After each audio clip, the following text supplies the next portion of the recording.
Okay. Anytime you're ready. Now for something completely different. I wish to complain about this parrot. No one expects a Spanish Inquisition. Spam, spam, spam, spam, spam, spam, bakery, spam, spam, spam, spam. Say no more, know what I mean? Nuts. I chart in your general direction. I didn't want to be a haircut. I wanted to be a lumberjack. The Monty Python Minute. What is that? That's the podcast that susses out every minute of Monty Python's Flying Circus, minute by minute. I'm Tom Lang. And I'm Bill Evenson. And you have joined us for minute 17 of episode 1, Wither Canada. But first, Tom, it's time for Have You Got Any Additional Inquiries, Clever Dick? Yes. That's where our Patreons write in with comments and we read them out on the podcast. The first comment is from Dino Stamatopoulos, who writes, "Hey guys, love the podcast, but what happened to Frankenstein Minute?" Well, we finished Frankenstein Minute, didn't we? Yeah, we did that already. Yeah. We did Frankenstein, Bride of Frankenstein, Son of Frankenstein, and Ghost of Frankenstein. All done, but thanks for asking. Yeah, so now we're moving on with Monty Python Minute. Exactly. So, okay, wait, there's more. Dino continues. What about Frankenstein meets the Wolfman? Aren't you going to do that one minute by minute? Frankenstein meets the Wolfman? Yeah, Frankenstein meets the... Interesting idea. I mean, it's worth a shot. Well, you know, it is the direct sequel to Ghost of Frankenstein. And a direct sequel to the Wolfman. I've got an idea. Follow me.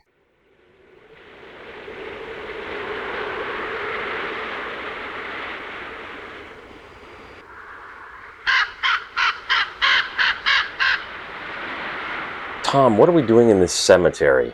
We're going into this tomb. In the middle of the night? You know a better time? Good point.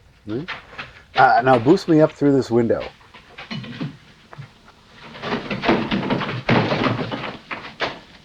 All right, we're in. Now move that lamp over here. Can you read what that says? Sure, let's see. It says, "Here lies Frankenstein Minute, 2018 to 2024, who died at the youthful age of 4 seasons." That's it. And some bonus episodes. No one ever listened to those. I did. Give me the chisel. Now shine the lamp and let's see what's inside.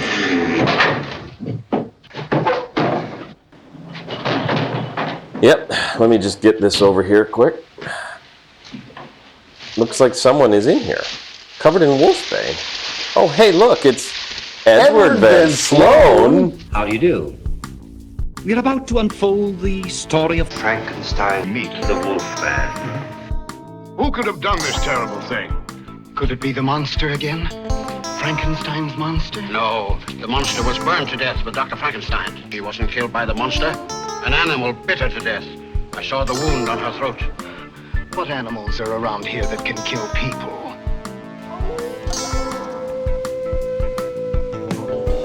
Well, we've warned you. You've been warned.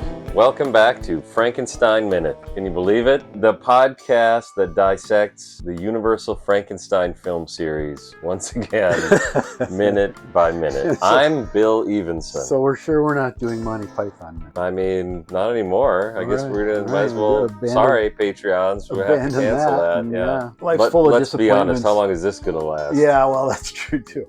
You joined us for minute 1 of Frankenstein meets the space monster. Yeah, that's. I don't see why we wouldn't go there. That Yeah. seems right. Yeah, it's actually, for as shitty a movie as it is, I it's, don't know it's it. far more entertaining than it has a right. Okay. You do, in fact, join us for minute 1 of Frankenstein meets the Wolfman. The Yeah. Universal picture. Yes. Is proud to tell us. at Do the we very want to beginning. do the dates first, or do we want to go right in? No, go ahead. You usually go right Yeah, in. go ahead.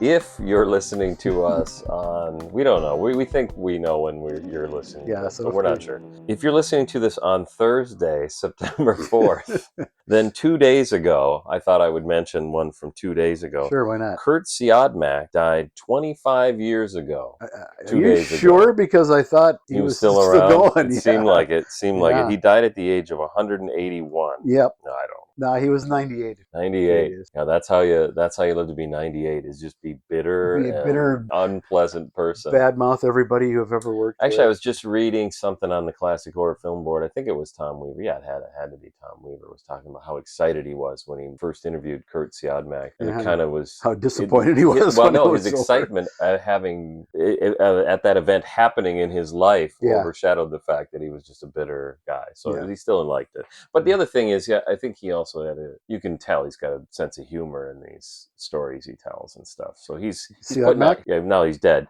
But yeah, he would put on a bit of an act. I think some of it, but we'll get to that. We'll get to that very shortly. Strangely enough, Thursday, September 4th. Yeah, if you're a Patreon, I need to get my notes in better order. If you're a Patreon, then you'll be 138 years ago. Roy William Neal was born. Now, who's that? Well, in fact, Roy William Neal is the director of this very film we're talking about. I didn't see it in the credits. Well, we'll talk about him tomorrow. We'll talk I guess. about him. We'll see. This will be our little tease for tomorrow. We'll see if he gets credits next week, right? Good point. Yeah, we're not going daily. Oh, well, sure. We could get it done quicker that way. Yeah, we could. Saturday will be September 6th, the 134th birthday of Roland Vance Lee. Did you know Roland Vance Lee and Roy William Neal were born so? No, I guess they weren't. Sunday will be the 131st anniversary of George Wagner's birth. Well, what do you know? I'm not boosting these numbers. You're not okay. I'm not making this up. You're not trumping these. I'm not trumping these, if you Okay. will. And again, we might talk about him soon. We'll actually talk about him this episode. Okay, I see. Wednesday will be the 111th birthday of Robert Wise, who's not in any way involved in any of the Universal Frankenstein No, film he's not, series. but he is involved in some spectacular RKO Val Lewton. Exactly. And one of the best ghost movies, The Haunting. Okay. If you haven't seen it, The Haunting? The Haunting. I can't recommend it highly enough. I thought you were saying Hunting. Is that a different movie? He was Hunting. All right, that's all I got. That's it? Okay. All right. Thanks for listening. Sign up on the thing, and boy, I got to get a script ready. All right. This movie we are talking about right now, it was released March 5th, 1943. Yeah. Yeah, it was reissued June 1st, 1949. So I have a question about that. Yeah. Maybe you were going to get to this. Why in the credits does it say copyright 1942? Because it was probably copyrighted before it was released. It might have had a preview screening. Is that common? That'll happen. Preview screening? Well, Yeah. we know it had at least one screening. At least one, yeah. There was one infamous screening. So the and I story- guess that was probably in 42. So there you go. They said 2 notes. 2 notes. Put a copyright on it. Yeah. And then we'll get to the other Yeah. note. God, I can't read my own.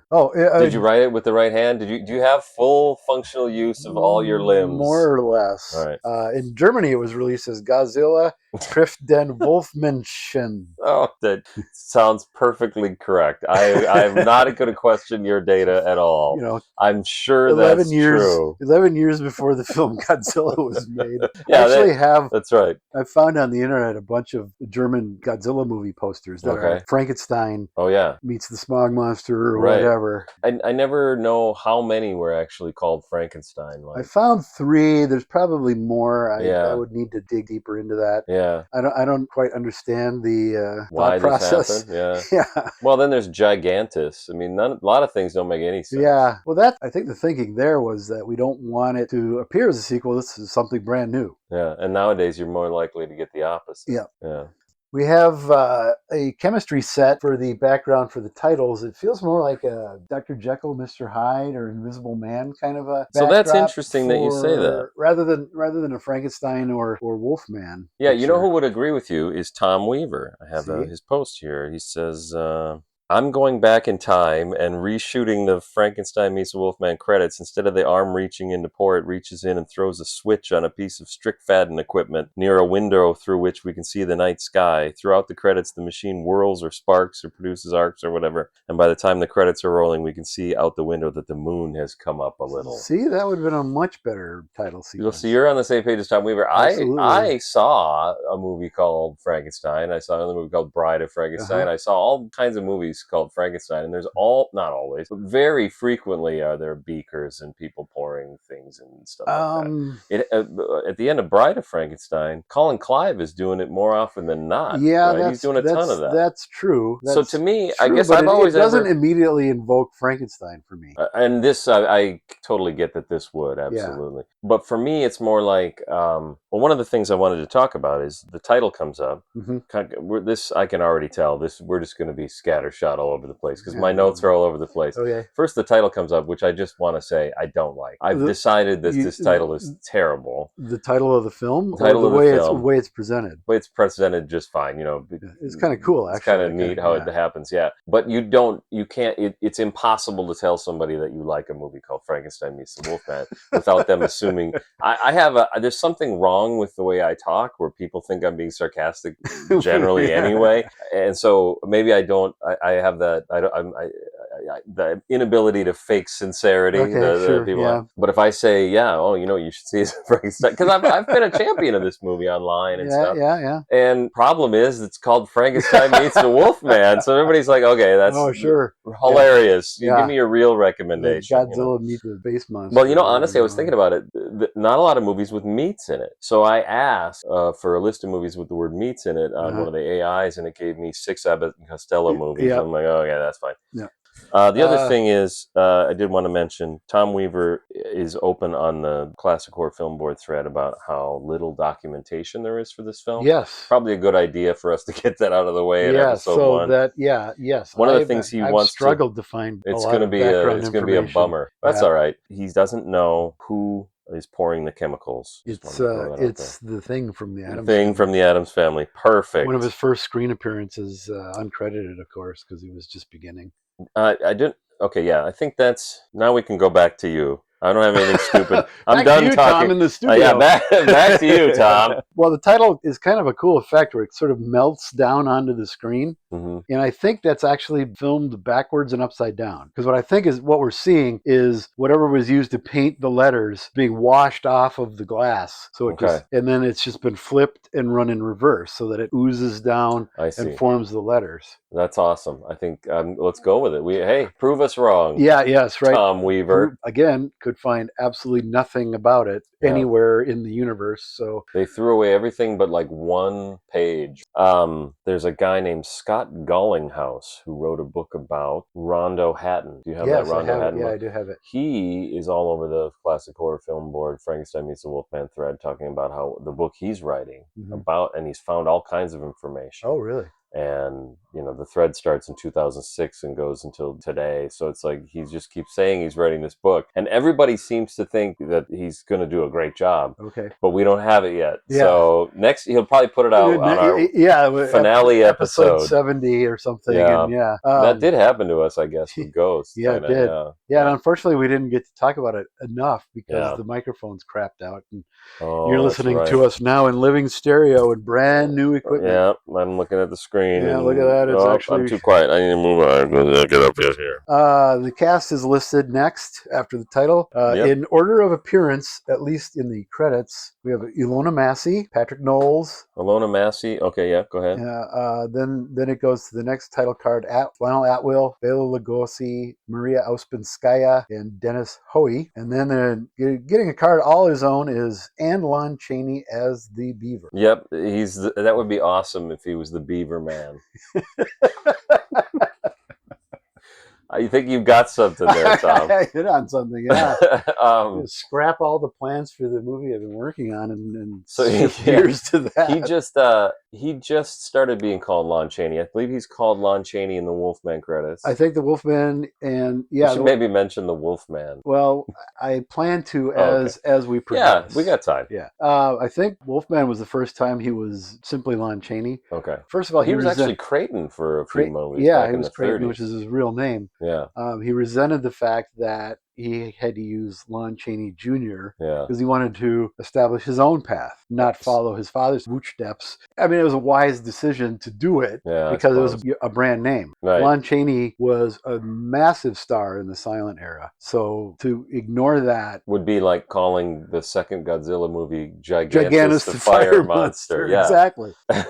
Especially since in the film they call him Godzilla. No, they don't. Don't they? No. Oh, I thought they did in that. No, in fact, they fuck it up so bad that Godzilla's roar is replaced with Anguirus's roar. This is all fascinating for people that don't watch these kind of movies. Well, but if you don't, then you have no business being here. We know here. at least one person's listening and probably correcting me anyway. All right, so then we get. Well, wait, you're done with the cast? Yeah, because I'm going to talk about them more. Exactly. When each character appears on screen. And I think that's the way to go. But as I did want to do a quick shout out of people that don't make. Oh yeah, the absolutely. Cast list. Rex Evans. Yeah, my favorite character in the whole. Yeah, he's pretty great. Ugh. Don Barclay, your second favorite character. Dwight Fry and Harry Stubbs. The reason I stopped there is those four do get in the closing credits.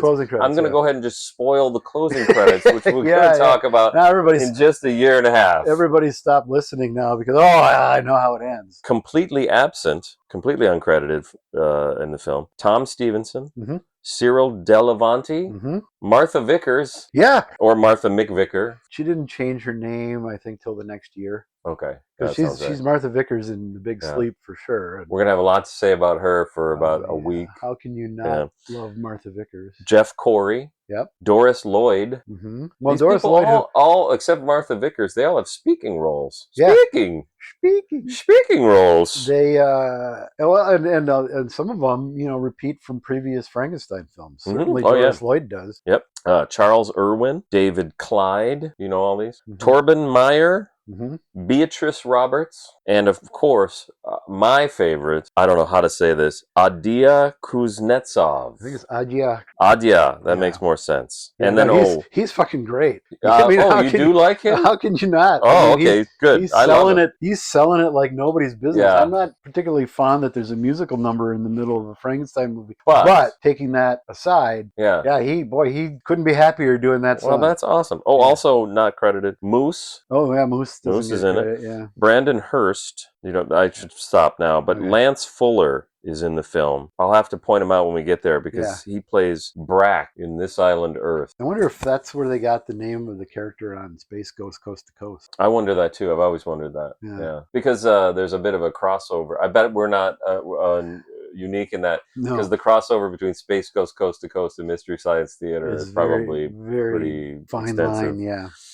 I think I'm out of notes, so I'm gonna run to the bathroom. I got like 5 cards left. I know. I got all my. Oh, I got one other thing I do want to. Do you want to do it now, or do you want me? Because I got a lot. I'll do it at the end. Who cares? All right. The next credit to appear is this film was written by Kurt Siodmak. Oh, that's on this one. Oh, that is on this. Yeah, that's on this. So he was born August 10th, 1902, in Dresden, Germany. Died September 2nd, 2025 at the age of 187. No, he's not still alive. No, he's not. He died in 2000 in Three Rivers, California at the age of 98. Nice long life for Kurt. He did. He outlived everybody else so he could badmouth everybody and not have anybody contradict him. Became a cranky old man. One of the first things he worked on is notable in film history. It's Menschen am Sonntag, People on Sunday, from 1929. It's sort of a documentary, sort of not, but the people that worked on this film, Robert Siodmak, Edgar G. Ulmer, Billy Wilder, Fred Zinnemann, Eugene Schuften, all these people went on to have illustrious careers in Hollywood. If you say so. Oh, I do.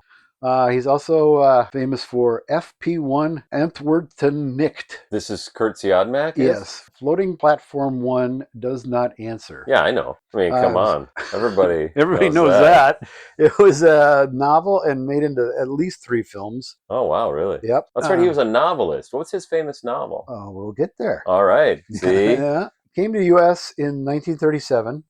Wrote the novel. So came to the U.S. in 1937 from Germany. No, he left Germany in like 32, went to England and Paris. So he didn't flee the Nazis then? He did flee the Nazis. In 32? Yeah, Wow, he I was think so. a lot of 32 or foresight 3. Yeah, he, Fritz Lang, all these guys fled fairly rapid succession. Right. The way Lang tells it is he was approached by Joseph Goebbels to be like the official That sounds right. filmmaker of the Nazi party. He's like, oh, yeah, that's great. I'll think about it. He left that night. Wow. If that's bullshit, fine, but it's a great story anyway. I guess my impression is that early on, I guess, by 33 or right around there, you would see the writing on the wall, literally. Mm-hmm. Yeah. Wrote the novel Donovan's Brain in 1942. There you go. That's the one. Yep. So amongst the films he worked on as a writer, Transatlantic. Amongst Our Weaponry. Amongst Our Weaponry is Transatlantic Tunnel, 1935. Invisible Man Returns, who everybody seems to have worked on at one point because that comes up repeatedly in these lists. Black Friday, big fan favorite there. Yeah. Notoriously, it was written with Karloff was supposed to play the dual role of the professor who... Oh, yeah. And he declined it. Siodmak says he declined it because he couldn't act. Didn't feel confident enough to do that, which is absolute bullshit, I think. And I think Weaver or somebody says in a commentary, too, that Karloff just saw it as like, yeah, this is a throwaway. I'm not going to expend that much energy. One of the best dual role performances for me in movie history is Karloff, because he plays the guy who's playing the other guy. The Black Room. He plays Room. the brother who's pretending to be the other Anton brother. And Gregor. He's fantastic. Yeah, absolutely. Yeah. So Siodmak saying that is just Siodmak being a he's dickhead. A dick. Yep. Or was a dick. Was a dick. The Ape. Yeah, the ape. Yeah, that's a good one. The Invisible fucking ape. The Invisible Woman in 1940. He wrote that? He wrote that. Oh. Or he did the story, I believe. The Wolfman in 1941. Oh, yeah. We'll talk plenty about that. I assume. Yes. Invisible Agent, 42. I Walked with a Zombie, one of the best of the Val Lewton RKO pictures. Which one is that? It's the one called I Walked with a Zombie. Yeah. Is there zombies in it? Yeah. Oh, okay. There's a scene where this woman is being led to this zombie ritual through these cornfields. Yeah. And it's super eerie, and it doesn't look like a film made in the U.S. looks. It looks like it's a foreign, but it's not. It was made in, they never left Culver City probably. Yeah. But it looks spectacular. I don't know if I've seen this. The cinematography, and there's sure, it's in the box set. Yeah. Do I have it in the box set? Yeah. Okay. You should. Criterion put it on as well. Oh wow. Okay. I probably have that too, and never watched it. Son of Dracula, directed by his brother Robert. I have a lot of fondness for that. The great family reunion. Well, and according to Kurt, Robert they didn't even speak to each other. Was talentless, and in fact, Robert asked that Kurt be removed from the film because it was such a pain in the ass. Wow. The Lady and the Monster, which is loosely based on Donovan's Brain. I don't think it had anything to do with the actual production of the film. Okay. It's a guy's brain is transplanted into a gorilla's head. Sure. Who then exacts revenge on the people who wrongly accused him or some nonsense like that. It's a great gorilla suit. Charles Gamora, who was, sort of the king of Hollywood gorilla men in the 30s and 40s. The Climax, 1944, sort of the unofficial sequel to The Phantom of the Opera. Oh, really? It's one of two films that Karloff made for Universal in the 40s, the other being House Frankenstein. Okay. Had a two-picture deal with them, and they had to wait until he was done with Arsenic and Old Lace. Okay. House Frankenstein in 44. Beast with Five Fingers in 46. A nifty little thriller with Peter Lorre. I always love Peter Lorre. I always do. Bride of the Gorilla in 51. He also directed it. And if you can't say something nice, don't say something at all. Directed it? Yes. Oh, boy. Magnetic Monster. Donovan's Brain, both from 53, based on his novel. Again, I don't think he had much to do with the actual film. Okay. Creature with the Atom Brain. Not atomic, but atom. Just his brain was so small, you couldn't even call it a molecule. Yeah, it's just that small. Earth versus Flying Saucers, which is Harryhausen did the effects, Ray Harryhausen. Yeah. And you see it used as stock footage all over the place. Okay. It's even in Orson Welles' F for Fake. Oh, okay. Yeah. Yeah. Kuraku, Beast of the Amazon, which he also directed. And again, if you can't say something nice. Oh, no. Love Slaves of the Amazon, same thing. There's a lot of nice things to say about that. Yeah, he directed that as well. Devil's Messenger, he's listed as a director as well, but what I know of that is it's an anthology that was a proposed TV series. They shot like 3 episodes or something. Didn't sell. So what are we going to do with this? So they hired Lon Chaney to be this sort of the crypt keeper kind of a character, introducing these segments. And, I think the cases of wild turkey disappeared quickly throughout the shoot. You've seen this? I have. Oh, okay. Yeah. Probably his most famous film, Ski Fever from 1966, which he also directed. Never heard of it. No, I haven't Why either. is that a famous film? It's not. I'm joking. Okay. It has nothing to...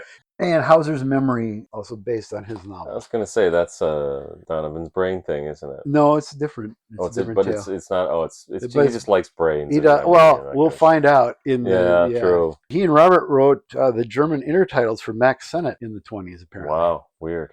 He supposedly wrote an opera, Song of Frankenstein. I don't know. Again, I can't find that in. Can't believe that didn't come up during our Son of Frankenstein season. We could have done 99 songs. We could have. Let Dino do a few. Why not? We can outsource. According to him. Yeah, I was wondering if we were going to do this. According to him, the idea for this film came when he was having lunch in the Universal Commissary with Yvonne DiCarlo and somebody else. I forget who. Okay. George Wagner walks by and Kurt says, "Hey, George, I've got a title for your next picture. Frankenstein Wolf's the Meat Man." Everybody laughed except me. Yeah. I don't think it's funny. No. And I also don't think it's true. Yeah, there's a lot of reasons not to think it's true. Yeah. I think. Yeah. No, can I tell you what my first reason? Go ahead. I shouldn't say a lot of reasons. My main reason is when I take this book on your desk that's got a copy of the script and you open it up. The title page. I just missed it. Is Wolfman meets Frankenstein. Yeah. So why would that be? Now, that's not conclusive evidence. You can say whatever you want to say. Yeah. In fact, people that are listening to this podcast can say whatever they want to say. Yeah. They don't have a podcast, probably. So fuck them. So we get to say... You can say anything we want. The truth. Yeah. The truth is now what we said. More to the point, I think in an earlier interview, he said that at the time he wanted to buy a car. Yeah. So he approached George Wagner for more money. And he's like, well, okay, yeah, once we get a project, sure. Kept putting him off. Finally, he's like, yeah, okay, go ahead and get that car because we're going to be doing Frankenstein Meets the Wolfman. Okay. And he was hired to write the screenplay. That, to me, sounds more plausible. Yeah. Correct me if I'm wrong. I believe it was hard to get a car in 1942 because of the war. Yeah. All the plants had been converted into making planes and probably cars, jeeps. I don't know. Yeah, no, it was. What do they use in wars? Jeeps, tanks. Tanks. There you go. You're tanks, welcome. Probably. You're welcome. Okay. No. The last thing I have is a famous quote of his. Oh, God. And this will probably get us booted off of YouTube again? Yeah. This third strike, you're out. Yep. Every night I say, "Heil Hitler," because without that son of a bitch, I wouldn't be in Three Rivers, California. I'd still be in Berlin. It's all right. I think it's, again... I remember that one now that you say I think it. It's a good line, and it makes a good story. Yeah. Well, and he's not claiming He's not anything. wrong. He's not claiming anything. Yeah. So there we go. That's what I got. What do you have? Oh, man. I guess it's time to... That sound? Are we doing that? Yeah, I don't know. Yeah, why not? Giving you a lot of work to do. You said you had one more note, though. Did I? I think we covered it. Oh, okay. Oh, wait. No, I do have a note. Okay. All right. Thank you. Thank you for reminding me. Mm-hmm. You'd think I'd have it ready. So... I was debating whether to do this next minute. Should I just do it next minute? I'll do it next minute. Because I think, what are we at? An hour and a half? 2 hours? So stay tuned for my next note. Next pithy observation. It really applies here, but it also, we can work it in next minute. All right, for sure. So now it's I got time. A fairly sizable amount for that, too, so. Oh, well. So here's, should I tell you what it is? Or I'm on the edge of my seat. The theme song of this film, the opening theme of this film. Should I just talk about it next week? No, go ahead. Yeah, the opening credits of this film, the first 14 seconds are... Yep, I don't have any of my notes. This is going to be a long day. It's something like the first 14 seconds are the opening banner, whatever, of Universal. Mm-hmm. Then the next about 30 seconds are just playing the opening of The Wolfman. Mm-hmm. So if you watch the movie The Wolfman, It's that Yep. theme song. Yep. Then it goes into the opening theme of Ghost of Frankenstein. Yeah. So it's been said, I'd seen it said that it incorporates bits from those themes. Well, no, it just takes the opening theme of the Wolfman, plays that for 30 seconds, and the opening of Ghost of Frankenstein plays that for 30 seconds. It's what's become known as Salterism. Yeah. Because Hans J. Salter would do these scores and would cannibalize previous things. And Sure. we'll see a lot of that moving forward from this film through House of Dracula. But at least here you could see why you would. Yeah. It makes sense. It makes sense. Yeah, the Wolfman meets Frankenstein. So he Yeah. did Wolfman first. Of course you would. Yeah. But it's also interesting because there's still a sense to me that these these opening themes are like a what's the first word you see in like oh god, Like an overture? Overture, thank you. Exactly. It's like an overture, so they play little bits of all the bits that are going to be the big hits from the upcoming film. Well, and so this by necessity has to cut out some of that because otherwise it'd be too long. Yeah. And I think it actually works really well because they cut out some really boring. Well, and they segue really well to one another. And like I had never noticed it before preparing for this. Someone had said this, I'd read it, but I'd never actually sat and listened to it. Yeah, and then the next minute there's some stuff used from Ghost, and we'll hear things from Son of Frankenstein. They tend not to touch Bride as much because Salter didn't have any hand in creating that. Yeah, that was Franz Waxman. But they used that a shit ton in like the Buck Rogers and Flash Gordon serials. Yeah, along with the sets, which is odd. But that's actually just taking the theme, the music, and snipping it and putting it on the. They didn't even re-record it. There's sometimes it's a re-recording. It's a slightly different arrangement. Okay. But there are other times where it is just lifted. This wholesale. here is a re-recording. Yeah. I do. If I had thought to bring them side by side, you can tell. All right, that's it. That was my note. Thank you for that. You're welcome. Got any more questions, wise ass? That sound is now the sound that you hear when the sound sounds. When it's time once again for Got Any Wise Ass Comments, Wise Asses. We have a Patreon at patreon.com, patreon.com/Frankenstein Minute, where you can sign up at the $5 a month level. Sounds right. Yeah, that sounds and then I don't know. It's been about 8 years since we first did it. So. You get to make comments on each minute, and we promise to at least try to read them, unless it's racist or whatever. I don't know. Maybe we wouldn't read it. All right. You ready? I couldn't be more. Vincent Hanam, our friend from the Camp Kaiju podcast, writes, "Finally, my favorite Dwight Fry movie."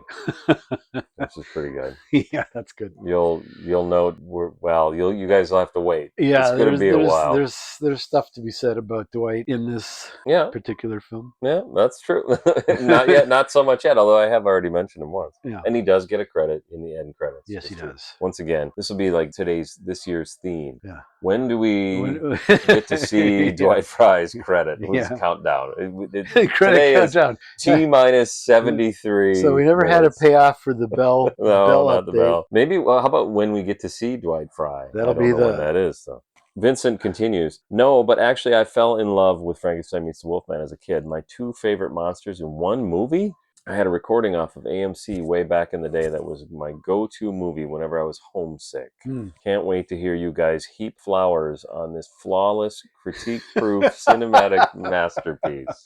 Yeah, absolutely. Yeah. I think he meant when he was homesick, not homesick. That's true. Actually, he did put a space, so maybe he did mean that. When he was homesick. Because, I didn't have the luxury of VHS when I was in school, because it wasn't a thing. Good point. But we had Mel's Matinee, which was a local, it was like from 1 to 3, I think, or something like that. And they play something like this? Oh, they played it was just the most eclectic. Mel's Matinee. You'd have Bowery Boys one day and Ingmar Bergman the next. And, it was just this weird eclectic mix of stuff. I thought you were going to say Bowery Boys one day, and then whatever the other title for the Bowery Boys. East Side Kids. The East Side Kids the next. Yeah. It was like the full gamut. Yeah. Oh, But eclectic. then Channel 4 from 3 to 5 would have their afternoon movie, and their programming was great because they would have like Hammer Dracula Week or Godzilla Week or Marx Brothers Week. They did not have the Universal titles because Channel 5 had those set up in Horror Incorporated. I suppose. Also, then on Channel 2, the PBS station was Matinee at the Bijou. My goodness. So Sunday, you'd get the paper. It would have the TV Weekly thing in it. And would have all the titles? I would go through that with highlighter pens weren't a thing. So just take a pen or a pencil and circle the ones and like, okay, I've got to be sick on Wednesday because it's, War of the Gargantuas or whatever. That too. So thank you, Vincent. Thank you.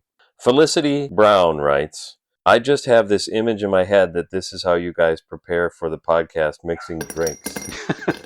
With the titles, titles, the test tube, and the whole thing. As a matter of fact. I know, right? Yeah. Cheers. Yeah. There you go. Cheers. Yeah.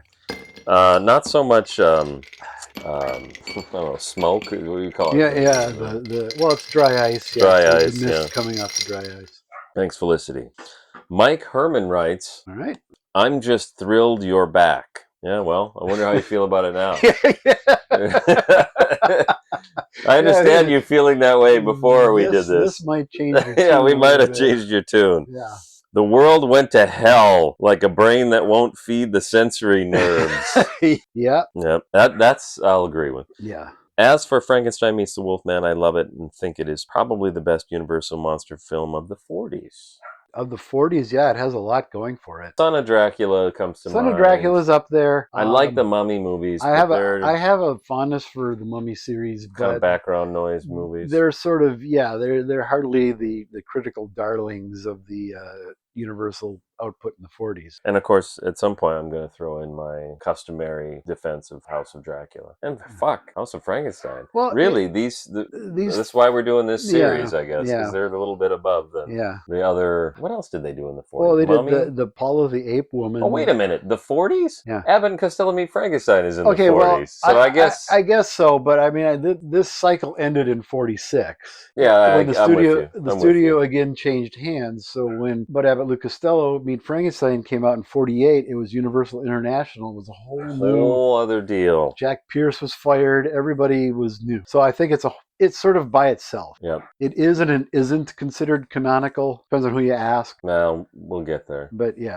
I mean, whatever. I don't nitpick like that. Yeah, we got a few years to worry about that one. Yeah. Fuck it. We're not even sure we're getting to episode 2 of Frankenstein Meets the Wolfman at this point. Mike continues, but this definitely is a case with rose-colored nostalgia goggles for me. You never forget your first. When I rented this 28 years ago from Blockbuster, I knew I had gone as far as Christianity could take me and that I had discovered my new faith. Nice. All right. I saw this back in the Horror Incorporated days of the 70s. A Saturday at midnight, more than likely. Frankenstein Meets the Wolfman was It was part of that Shock package or Son of Shock, I forget which one, that came out in 58. Sounds more like Son of Shock, but who knows? So there were some... There's some odd, like Bride didn't come out till Son of Shock and things like that. So there's some odd things about it. Did I mention that? No, I didn't. I did have one more thing. All right. The title is dumb. I had said that the title is dumb. But I also think that a lot of the titles are dumb. And I think Bride of Frankenstein is dumb when you first hear it. It sounds like it really takes a step down from Frankenstein. Well, any sequel is going to have to do that. You wouldn't call it Frankenstein 2. It was originally called Return of Frankenstein 2. Frankenstein Part 2. Frankenstein 2 Electric Boogaloo. Yep, the final chapter. Yeah. Well, Whale certainly hoped it would be. Yeah. That wasn't a common thing to number them like that. I think Quatermass 2 probably from Hammer in the 50s was the first time that a sequel was designated by a number. I might be wrong there too, but sounds about right. That seems right. I know it wasn't common even when they made Godfather Part 2. Mm-hmm. Coppola's talked about how he had to fight for that title. Yeah. Yeah. Okay. And the original stories and scripts and stuff are all called Return of Frankenstein. Okay, yeah. There's actually a good book. Not this movie, that Bride. Bride. Yeah, there's a good book about it, one of the Philip J. Riley books that reprints some of the early treatments for it, and then one or two of the scripts that were considered. Charlie Paulson writes, and not really sure, but he says, sweet, Dead Men Don't Wear Plaid is on. Okay, that's where we're starting. Hey. What a great mashup for monster mashup of the Wolfman theme and the theme to Ghost of Frankenstein, Well, see, aka the theme to Dragnet. Why did he say Dead Men Don't Wear Plaid? Maybe it's just as he was writing this, it would happen to be on. I don't know. Yeah, maybe. It's a fun film. AKA the theme to Dragnet? Does the Ghost of Frankenstein theme sound like the theme to Dragnet? I have to go back and listen to it. Well, the theme from Dragnet is that dum dum dum, Yeah. which was first in the Robert It does C. do that. Mack directed film noir The Killers. Oh, really? Yeah, I didn't know that. See, this is why we do the podcast, so I can learn these things. I'm glad I'm here for you, Bill. I think that's it. All right. I think we call it a day. All right. Well, glad to we be covered the back, whole and film. hope you enjoyed it because this could very well be the last one. Yep, you never know. Each one could be the last one. Mm-hmm. Follow us on, actually, I don't know if we're even on, we must be on everything probably still. Still, we haven't been booted off that we're aware of. I just don't like to get on those things anymore. I'll have to start doing that between now and then. I suppose. Maybe you'll see the posts. I don't know. I can remember how to do I've been it. posting a few things on the Frankenstein Minute Village on Facebook. Join the Frankenstein Minute Village on Facebook. There you go. A quick shout out before we go to David Schreiber for his donation in the memory of his wife Jane, and also to Jacob Smith for the nifty theme song.